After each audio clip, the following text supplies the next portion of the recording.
আর পারছি না, এভাবে গোপালের কাছে হেরে যেতে পারছি না। কিছুতেই একটাও গুলি নিশানায় লাগছে না।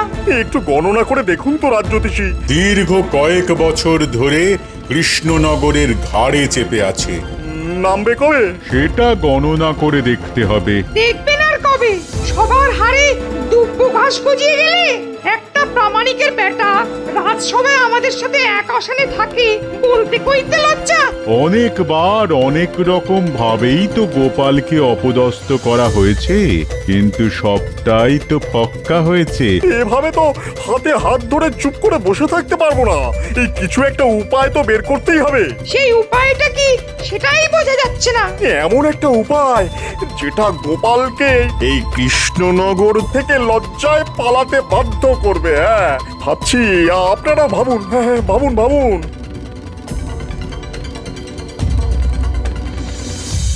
উজির, মহারাজ কৃষ্ণচন্দ্র অনেকগুলো চিঠি পাঠিয়েছিল।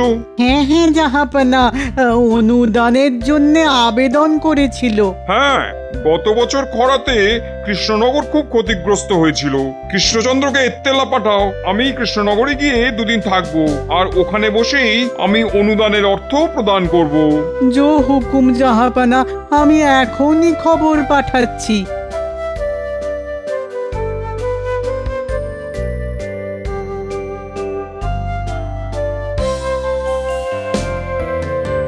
তা রাজ্যের অবস্থা কিরকম নতুন মন্ত্রী? আগে মহারাজ, ওই যথাপূর্বং তথা পরম। মানেটা কি? আহা, একটু খোলসা করে বলো দেখি। মহারাজ, পূর্বে যা ছিল এখনো তাই আছে। তা পূর্বে কি ছিল আর এখন কি আছে সেটাই ঠিক করে বলতে বলেছি, সহজ কথায় বলো। মহারাজ, নতুন মন্ত্রী বোধহয় হেঁয়ালি ছাড়া কথা বলতে পারেন না। আসলে হেয়ালি বুঝতে গেলে যে আভিজাত্য লাগে সেটা তোমার মধ্যে যে একদমই নেই গোপাল।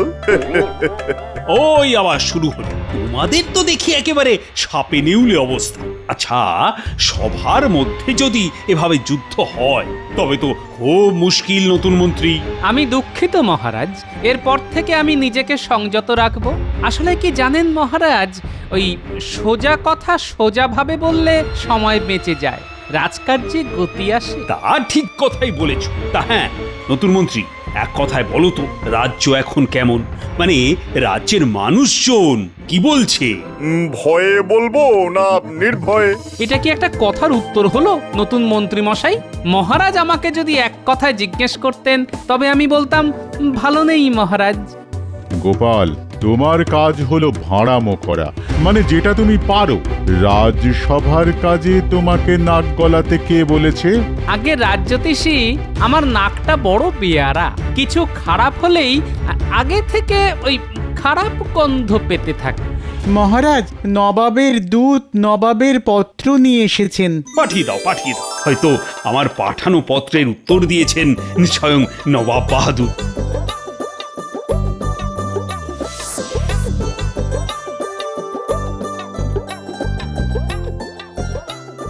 মহারাজের জয় হোক। বলো বলো, কি সংবাদ? এই নিন নবাব বাহাদুরের ইত্তেলা।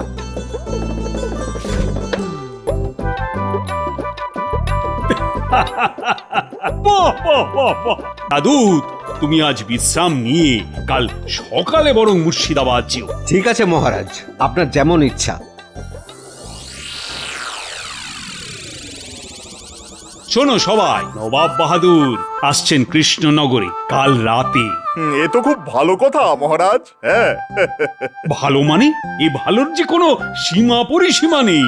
তবে তো অনেক দায়িত্ব পড়ে গেল।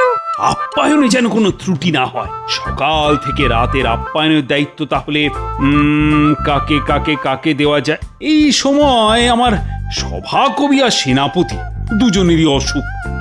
কি যে করি। মহারাজ, এই আপ্যায়নের দায়িত্ব গোপাল আর ভগবানের ওপর দিয়ে দিন।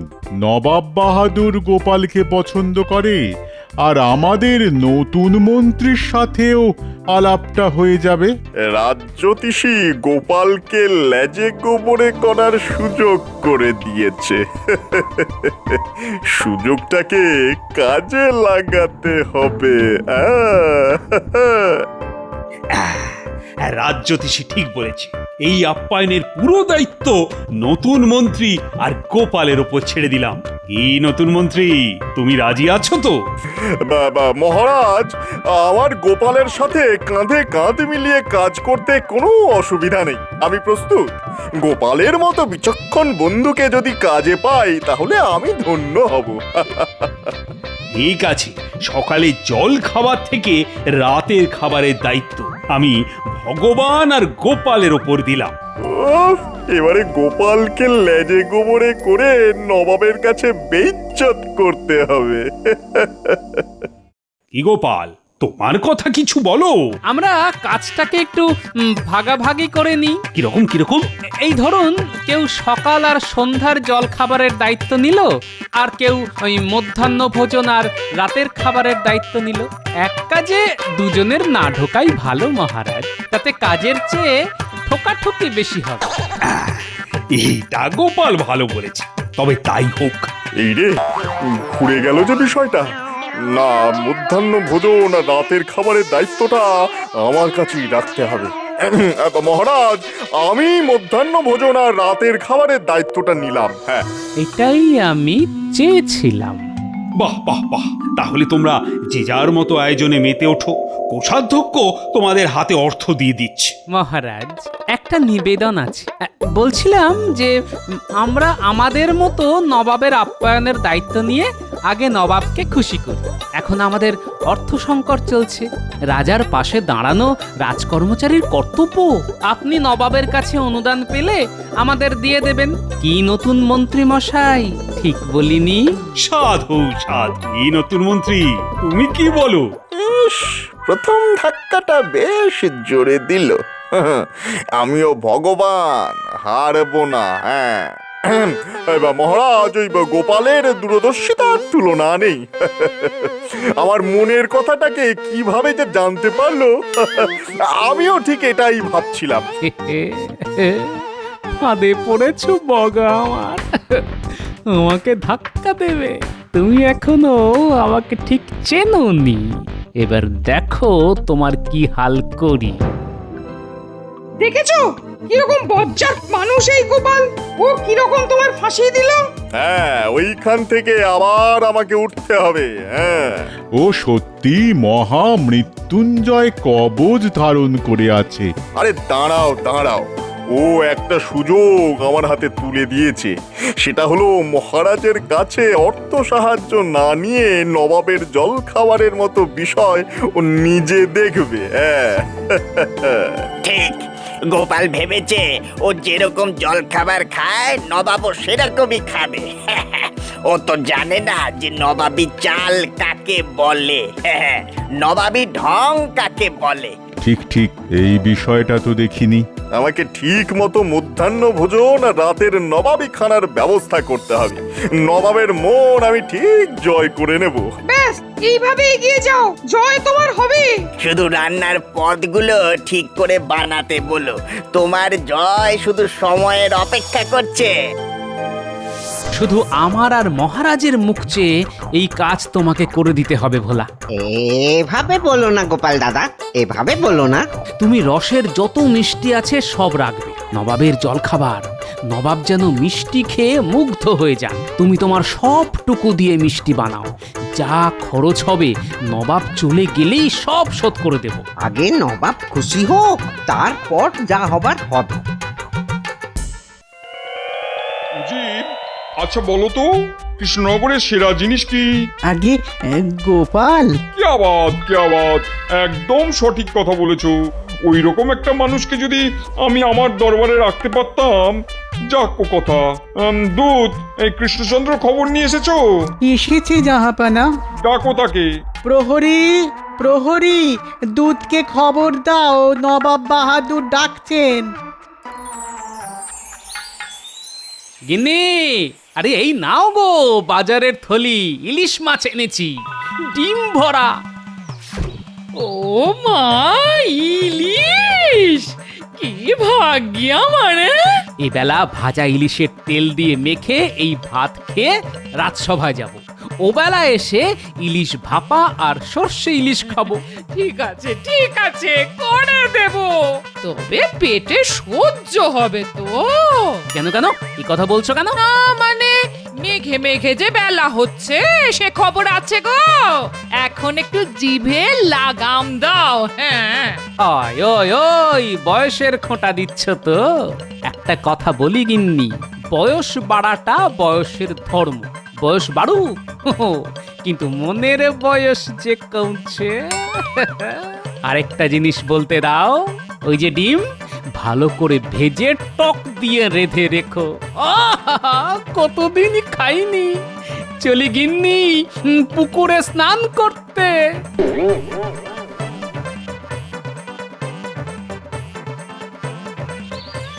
এই আয়োজন সম্পূর্ণ নতুন মন্ত্রী। বর্ধমান থেকে খুব ভালো পাচক এনেছি, আমার বাড়িতেই রান্না হবে। হ্যাঁ, গোপালকে টেক্কা দিতে হবে কিন্তু। গোপাল আমার কাছে হেরে গেছে। ও কি জলখাবার খাওয়াবে কে জানে। মধ্যাহ্ন ভোজন যাতে ভালো হয় সেটাই আমাকে দেখতে হবে। হ্যাঁ, এবার আমি দেখতে পাচ্ছি গোপালের ভবিষ্যতে একটা কালো গ্রহ খুব দ্রুত এগিয়ে আসছে। আনন্দ করো সবাই।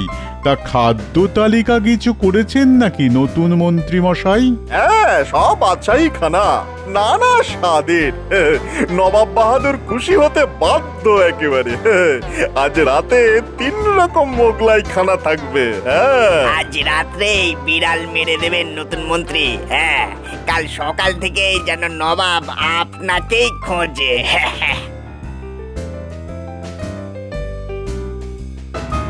কি হে নতুন মন্ত্রী, আজ রাতের আয়োজন সব ঠিক আছে তো? ভগবানে ভরসা রাখুন মহারাজ। ভগবানে অচলা বিশ্বাস আছে আমাদের। শুনে ভালো লাগলো মহারাজ। এ ভগবান ওপরে থাকেন, সবার ভগবান। আমি ওই ভগবানের কথা বলেছি। দারুণ বলেছো গোপাল। তবে আমাদের নতুন মন্ত্রীও কিন্তু খুব কাজের, কি বলো? হ্যাঁ হ্যাঁ হ্যাঁ, খুব কাজের। তবে আমি ওনার কাজের বিচার করার কে? বিচার করবে প্রজারা। দাঁড়াও গোপাল, নবাবের কাছে তোমাকে আমি ছোট করে এই কৃষ্ণনগর ছাড়া যদি না করি তো আমার নাম ভগবান নয়। হ্যাঁ,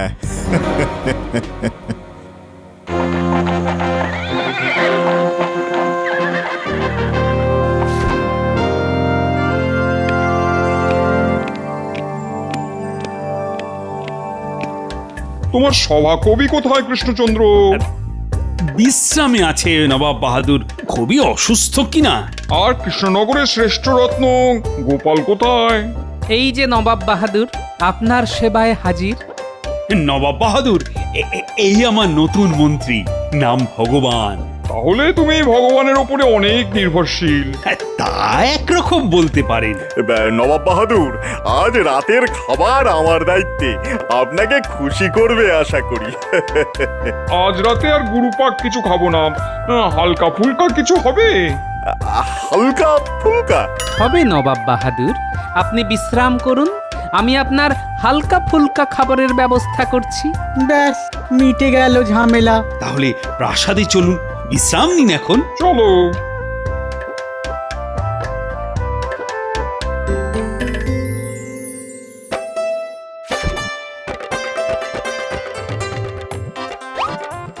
এই নিন নবাব বাহাদুর।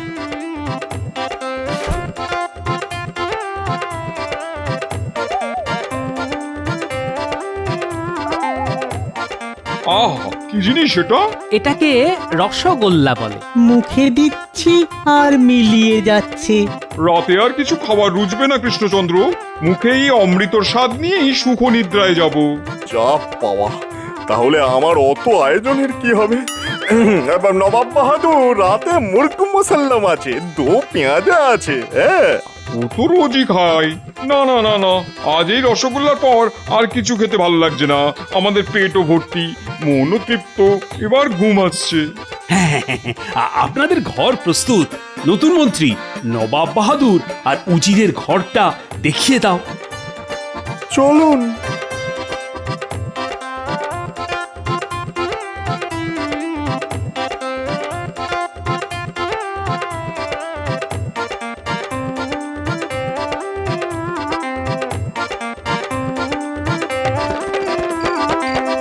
ভোলা, তোমার মিষ্টির তো খুব প্রশংসা করলেন নবাব বাহাদুর। হ্যাঁ, তোমার মুখে এইটা শুনবো বলেই তো বসে আছি গো গোপাল দাদা। কাল ওই ছানা বড়া, মনোহরা আর ওই হিগের কচুরি আছে, আর ওই এই কালো জিরে দিয়ে হালকা ডাল, তারপর সরভাজা আর রসগোল্লা। সব লিখে রাখো ভোলা। এইসব নিয়ে তুমি কিচ্ছুটি ভেবো না গোপাল দাদা, কিচ্ছুটি ভেবো না।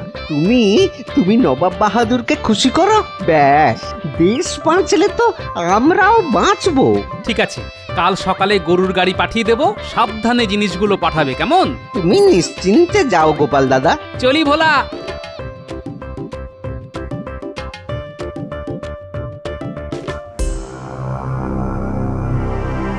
কোথা থেকে কি হলো? এই রকম যে হতে পারে সেটা ভাবতেও পারিনি। মহামৃত্যুঞ্জয় কবচ, ওকে হারানো দুঃসাধ্য। এই তো বললেন একটা কালো গ্রহ আসছে। দূর, আপনার গণনার উপর কোনো আস্থা নেই। না না, কাল সকালে সব ঠিক হয়ে যাবে। হ্যাঁ, তার আজকের খাবারগুলোর কি হবে? আমরা খেয়ে নি, খাবার নষ্ট করা উচিত নয়। ঘ্রাণে তো অর্ধেক পেট ভরেই গেছে, বাকিটা খেয়ে ভরাই। ও ভগবান, ভগবান রক্ষে করো, রক্ষে করো, রক্ষে করো।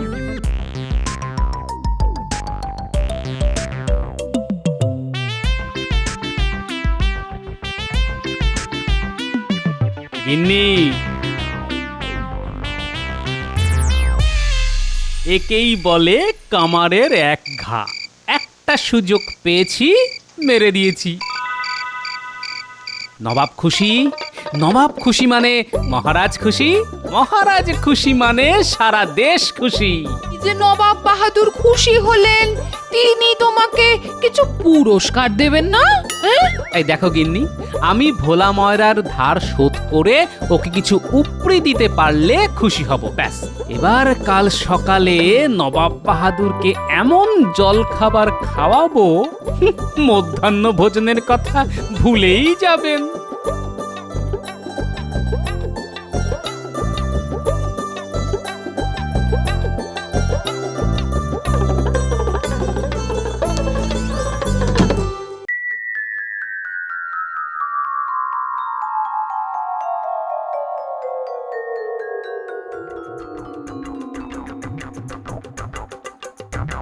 আহ, কি সুন্দর, কি স্বাদ, মুখে দিলেই মিলিয়ে যাচ্ছে। আজ সকালের খাবারটাও খুব বেশি হয়ে গেল। যা বলেছো উজির। এখনো শেষ হয়নি, রসগোল্লা আছে। রসগোল্লা? তাহলে এটা কি? এটা মনোহরা। কত মিষ্টি আছে, তবে রসগোল্লার তুলনা নেই। একটু শুধরে নি, কৃষ্ণনগরের ভোলা ময়রার রসগোল্লার তুলনা নেই।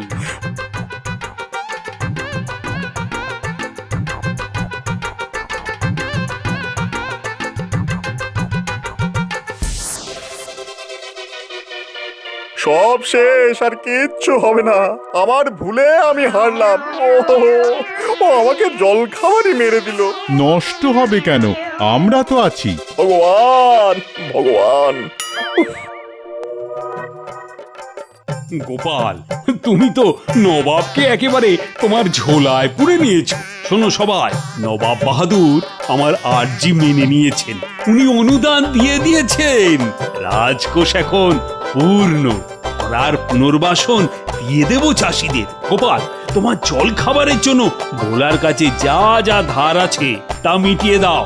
কোষাধ্যক্ষ, বলুন মহারাজ, বলুন। তুমি গোপালের হাতে 500 স্বর্ণ মুদ্রা দিয়ে দাও। মহারাজ, রাজকোষের অর্থ রাজকোষেই থাকুক। নবাব বাহাদুর যদি খুশি হয়ে কিছু দেন, সেখান থেকে আমি ভোলার ধার মিটিয়ে দেব। কি কুছুটে বুদ্ধি, আবার মারলো। খুব শিক্ষা হলো আবার।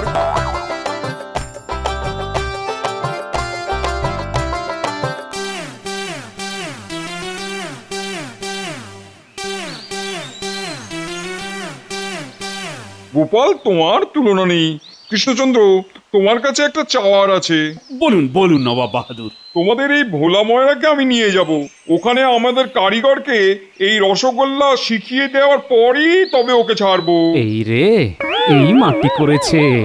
ভোলা চলে গেলে তো আমরা কানা, এটাকে মেটাতে হবে। নবাব বাহাদুর, একটা আর্জি আছে যে। বলো বলো গোপাল বলো। ওখানে গিয়ে শেখানোর চেয়ে এখানে এসে শেখাটা খুব দরকার। কেন কেন? আসলে যে মাটিতে যা হয় এটা মাটিরই গুণ নবাব বাহাদুর।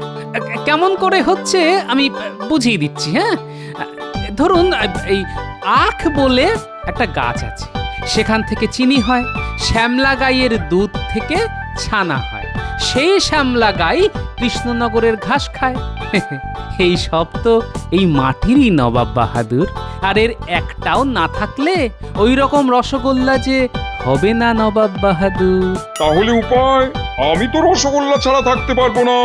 উপায় একটা আছে, আপনাকে প্রতিদিন 10 হাঁড়ি করে রসগোল্লা পাঠাবো। তাহলে তো কথাই নেই। তবুও আমি আমার এক কারিগরকে পাঠাবো। এই রসগোল্লা দিকে দিকে ছড়িয়ে দিতে হবে।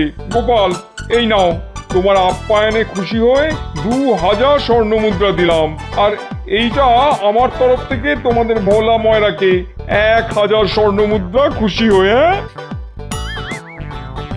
তাহলে কৃষ্ণচন্দ্র, মনে থাকবে তো, প্রতিদিন 10 হাঁড়ি রসগোল্লা। আপনি মুর্শিদাবাদে পৌঁছন, দেখবেন রসগোল্লা ঠিক পৌঁছে গেছে। চলো উজির, এবার আমরা যাই। সব ভালো তার, শেষ ভালো যার।